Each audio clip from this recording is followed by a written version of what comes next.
Ethan stopped going to church after his younger brother died. At first people were understanding. They brought food, sent kind messages, told him they were praying for him. But eventually the calls slowed down. The world moved forward. And Ethan stayed stuck in the night. Everything changed. His brother Caleb had only been 23. Funny, loud, the kind of person who made strangers feel comfortable within minutes. One car accident, one late-night phone call, and suddenly the world no longer made sense. After the funeral, Ethan tried praying. Really tried. He sat on the edge of his bed whispering desperate questions into the dark. Why would you let this happen? Why didn't you save him? Were you even listening at all? But heaven felt painfully silent, and little by little, Ethan stopped talking to God altogether. Months passed, then nearly a year. The apartment Ethan rented above the old bookstore became quiet and lifeless. Laundry piled up in corners. Dishes filled the sink. The curtains stayed closed most days. At work he smiled just enough to avoid questions. I'm fine. Just tired. Long week. Lies became easier than honesty. Because honesty sounded too heavy. The truth was Ethan felt empty. Not dramatic sadness, just numbness. Like his heart had slowly stopped expecting joy to return. One Wednesday night, rain poured heavily across the city. Thunder rattled the windows while Ethan sat alone on the couch scrolling mindlessly through old photos on his phone. There was Caleb laughing at the beach. Caleb holding terrible burnt burgers during a family barbecue. Caleb pretending to sing dramatically into a ketchup bottle. Ethan stared at the photos until his chest physically hurt. I miss you, he whispered quietly. The room answered only with rain. Unable to sleep, Ethan grabbed his coat around midnight and wandered outside. The city streets shimmered beneath streetlights and stormwater. Most stores were closed. Only a small diner near the corner remained open. Ethan almost kept walking, but exhaustion eventually pulled him inside. Warm air and the smell of coffee wrapped around him immediately. The diner was nearly empty, except for an elderly waitress wiping counters near the kitchen. She smiled kindly. Long night?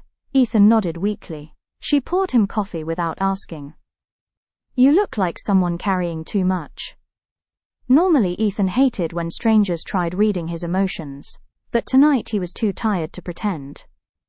Maybe, he muttered quietly. The waitress gave him a small, understanding smile. My husband used to get that same look after our son passed away. Ethan looked up immediately. Something inside him softened slightly. I'm sorry, he said quietly. She nodded gently. Grief changes people. Rain tapped softly against the diner windows.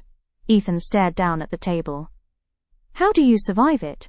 The waitress became quiet for a moment, then finally answered. You stop trying to survive alone.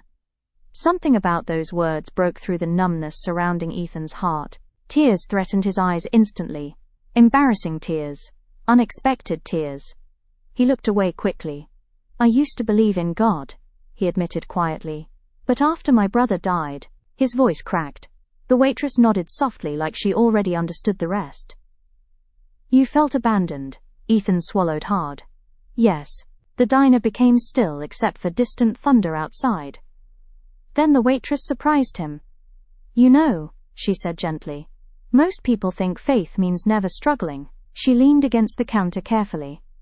But some of the strongest faith is simply continuing to sit with God even when your heart is broken. Ethan stared silently. I stopped praying, he whispered. The waitress smiled sadly. Sometimes pain makes people quiet. She placed a warm plate of pie in front of him. But God knows how to sit in silence too. After a while the waitress disappeared briefly into the kitchen before returning with a small folded napkin. Read this later, she said softly. Ethan frowned slightly but tucked it into his pocket. Around 2 a.m. the rain finally slowed. Ethan paid the bill and stepped back into the cool night air. The city felt strangely peaceful now. Not fixed, not perfect, just quieter somehow. When he reached his apartment, he remembered the napkin. Carefully unfolding it, he found handwriting across the inside. God is closest to the broken-hearted. Below it was written, Psalm chapter 34 verse 18. Ethan stared at the words for a long time. Then finally, for the first time in almost a year, he prayed. Not some perfect prayer, not polished church words, just honesty. I don't know if you're still there, he whispered. "But if you are, I need help." Tears slipped quietly down his face, and strangely, the room no longer felt empty. The following months were slow. Healing usually is. Ethan still missed Caleb every day, still cried unexpectedly sometimes, still had nights where grief returned like heavy waves, but little things began changing. He reopened the curtains, started walking outside in the mornings, started answering calls from friends instead of isolating himself. And every Wednesday night he returned to the diner. The elderly waitress always saved him the same booth by the window. Sometimes they talked about grief, sometimes about God, sometimes about nothing important at all.